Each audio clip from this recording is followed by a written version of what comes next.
நேத்து night husband கிட்ட போய் நாளைக்கு சுதந்திர தினம்னு சொன்னா, தெரியும் தெரியும். நாளைக்கு ஃபுல்லா நல்லா ரெஸ்ட் எடுத்து தூங்க போறேன் அப்படின்றாரு. உங்களலாம் காந்தி காலத்திலேயே விட்டுருக்கணும் அப்படின்னா, அடி போடி நாட்ல எல்லாரும் எப்ப லீவ் கிடைக்கும்? ஒரு நாள் நல்லா ரெஸ்ட் எடுக்கலாம்னு இருந்துட்டு இருக்காங்கன்னு நக்கலா சொல்றாரு மனுஷன். ஒரு பக்கம் யோசிச்சு பார்த்தா, அவர் சொல்ற மாதிரி தான் இப்பலாம் நடக்குது. இன்னைக்கு நைட் டின்னருக்கு எங்களுக்கு சப்பாத்தியும் தஹி பன்னீரும் தான் ரெடி பண்ணிட்டு இருக்கேன். சட்டுன்னு குயிக்கா உங்களுக்கு ரெசிபி ஷேர் பண்ணிடுறேன். பன்னீர் எடுத்துக்கோங்க. அதில் தயிர், ரெட் சில்லி பொடி, மஞ்சள் பொடி, சீரகத்தூள், முடிஞ்சால் பன்னீர் பட்டர் மசாலா, திக்கா மசாலா எல்லாம், உப்பு, கொஞ்சம் கசூரி மேத்தி, ஃப்ரெஷ் க்ரீமு, சாப் பண்ண பூண்டு, இஞ்சி, கடலை மாவு சேர்த்துக்கோங்க.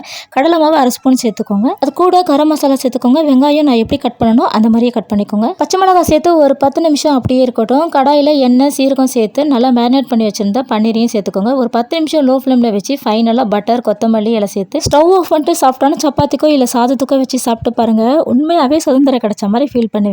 இந்த கடைசி லைனுக்கும் எனக்கும் சம்மந்தம் இல்லப்பா, எல்லாம் நம்ம சின்ராசு சொல்ல சொல்லி தான் சொன்னேன். உண்மையாவே டேஸ்ட் வேற லெவல். நிஜமாவே